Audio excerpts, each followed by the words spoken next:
প্রত্যেককে জানাই জাতীয়তাবাদী শুভেচ্ছা। আপনারা দেখছেন নিউজ 10 বাংলা। আমি রয়েছি নামুল ভূঁইয়া। দর্শক, আপনারা জানেন যে 1 জুলাই থেকে অর্থাৎ 1 জুলাই থেকে নয়া অপরাধ আইন থানা আদালতের অনেকের কাছেই স্পষ্ট নয় ন্যায় দণ্ড সংহিতা। কি সেই আইন? 3টি আইন এবং কবে থেকে লাগু হচ্ছে এটাও আপনাদেরকে বললাম। যে আগামী 1 জুলাই দেশের অপরাধ সংক্রান্ত আইন অর্থাৎ ক্রাইম যে ল তার আইন আমূল বদলে যাচ্ছে। ব্রিটিশ সরকারের তৈরি ফৌজদারি আইন ওই দিন থেকে বাতিল হয়ে যাবে। কেন্দ্রীয় সরকারের এই সিদ্ধান্ত নিয়ে বিরোধীরা আগেই আপত্তি তুলেছিল। ভারত সরকার তাতে কর্ণপাত করেনি এবং শেষ পর্যন্ত আপনাদেরকে জানিয়ে রাখি, শেষ পর্যন্ত কিন্তু লাগু হচ্ছে এটা। বৃহস্পতিবার রাষ্ট্রপতি দ্রৌপদী মুর্মু সংসদে যৌথ অধিবেশনে প্রদত্ত ভাষণে জানিয়েছেন 1 জুলাই নতুন আইন চালু হচ্ছে। যদিও নয়া আইন নিয়ে বিচারক, পুলিশ, আইনজীবীদের বেশিরভাগই এখনও অন্ধকারে। অনেকের কাছেই নয়া আইন স্পষ্ট নয়। গত বছর 25শে ডিসেম্বরে রাষ্ট্রপতি বিজ্ঞপ্তি জারি করে নতুন আইনে সম্মতি দেন। তার আগে কার্যত বিরোধী শূন্য সংসদে 3টি বিল পাশ করিয়ে নেন স্বরাষ্ট্রমন্ত্রী অমিত শাহ। তিনি পরে ঘোষণা করেন 1 জুলাই থেকে নয়া আইন কার্যকর হবে।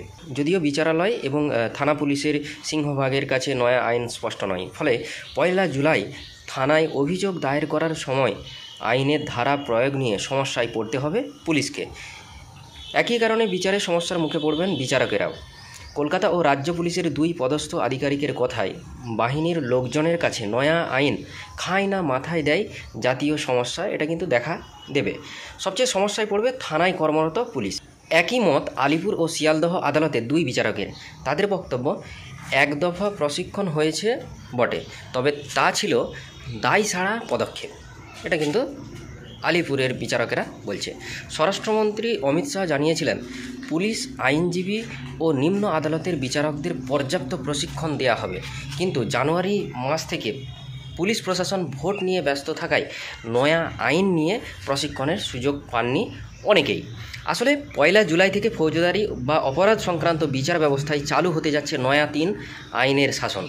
ভারতীয় দণ্ডবিধি বা আইপিসির বদলে ভারতীয় ন্যায় সংহিতা বিএনএস, ফৌজদারি কার্যবিধি বা সিআরপিসির বদলে ভারতীয় নাগরিক সুরক্ষা সংহিতা বিএনএসএস এবং এভিডেন্স অ্যাক্টের বদলে ভারতীয় সাক্ষ্য অধিনিয়ম বিএসএ চালু হবে গোটা দেশে 1 জুলাই থেকে। আইন, আদালত ও মানবাধিকার রক্ষার কাজে যুক্ত মহলের মতে স্বাধীনতার পর কম করে 75 বার আইপিসি সংশোধন করা হয়েছে। এই প্রথম গোটা আইন বদলে ফেলা হলো। নয়া আইন প্রণয়নের সময় সরকারের তরফে বারে বারে দাবি করা হয় ব্রিটিশ সরকারের দমন পীড়নমূলক ধারাগুলি বাতিল করা হবে। যদিও নয়া আইনের ধারা উপধারার বিধান দেখে অনেকেই মনে করছেন স্রেফ নাম বদল ঘটিয়ে ব্রিটিশ আইন বলবৎ রাখা হয়েছে। কিছু ক্ষেত্রে আইনের ধারা আরও কঠোর করা হয়েছে। মানবাধিকার সংগঠন এপিডিআর নয়া আইনের কঠোর ধারাগুলি আপত্তি প্রচার শুরু করেছে। তারা নাগরিকদের প্রতিবাদ করার ডাক দিয়েছে। একাধিক মানবাধিকার সংগঠন নয়া আইনকে বিপজ্জনক বলে তা বাতিল করার জন্য দাবি তুলছেন। তাদের বক্তব্য, ব্রিটিশ আইনে গ্রেপ্তারের পর আদালতের অনুমতি সাপেক্ষে অভিযুক্তকে সর্বোচ্চ 14 দিন হেফাজতে রাখতে পারে পুলিশ।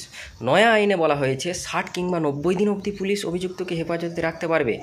অনেকেই মনে করছেন এটা মানবাধিকার হরণের বড় নজির। হালেও সুপ্রিম কোর্ট একাধিক মামলায় বলেছে গ্রেপ্তারি, হেফাজতে রাখার মতো পদক্ষেপ বিরল ক্ষেত্রে প্রয়োগ করা যেতে পারে। অভিযোগ দায়ের হলেই গ্রেপ্তার করে গারদে পোড়ার বা ঢুকিয়ে দেওয়ার ব্রিটিশ সংস্কৃতি থেকে সরে আসুক পুলিশ। অথচ নয়া আইনে পুলিশকে এই ব্যাপারে আরও বাড়তি সুবিধা করে দেওয়া হয়েছে। আর এই নিয়েই কিন্তু তোলপাড় শুরু হয়ে গিয়েছে ভারতের রাজনীতিতে।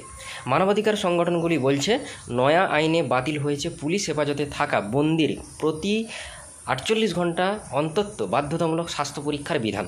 নয়া আইনে বলা হয়েছে চিকিৎসক মনে করলে তবেই স্বাস্থ্য পরীক্ষা করা যেতে পারে, মানে মরে গেলেও কোনো সমস্যা নেই, এরকম একটা ভাব কিন্তু ফুটে উঠছে। ইডির আইনে আদালতের অনুমতি ব্যতি রেখে অভিযুক্তের সম্পত্তি বাজেয়াপ্ত করার বিধান নিয়ে বিতর্ক জারি দেশে। ওই ধারা বাতিলের দাবিতে সুপ্রিম কোর্টে মামলা হয়েছে।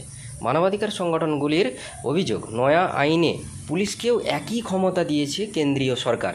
নয়া আইনে কঠোর করা হয়েছে মৃত্যুদণ্ডের বিধান। নয়া আইন বলবৎ হলে রাষ্ট্রপতি প্রাণভিক্ষার আবেদন একবার নাকচ করে দেওয়ার পর আর আদালতে বিচার চাওয়া যাবে না। মানে বুঝতে পারছেন কতটা কঠোর হতে চলেছে ভারতীয় আইন। বলা হয়েছে কিছু অভিযোগের ক্ষেত্রে পুলিশ সরাসরি এফআইআর দায়ের না করে প্রথমে ঘটনার সত্যতা যাচাই করবে, তারপর পুলিশের মনে হলে এফআইআর দায়ের করে তদন্ত শুরু করতে পারে। নতুন আইনে 33টি অপরাধের ক্ষেত্রে জরিমানা ও কারাবাসের মেয়াদ বাড়ানো হয়েছে। 6 মাসের সাজা বেড়ে হয়েছে 1 বা 2 বছর। 2 বছরের কারাবাসের মেয়াদ বৃদ্ধি করে করা হয়েছে 3 বা 5 বছর। বহু অপরাধে যাবজ্জীবন সাজাপ্রাপ্ত আসামির আমৃত্যু কারাবাসের বিধান বলবৎ হয়েছে নয়া আইনে। 14 বছর মুক্তির আবেদন বিবেচনার সুযোগ ওই সব ক্ষেত্রে প্রযোজ্য হবে না।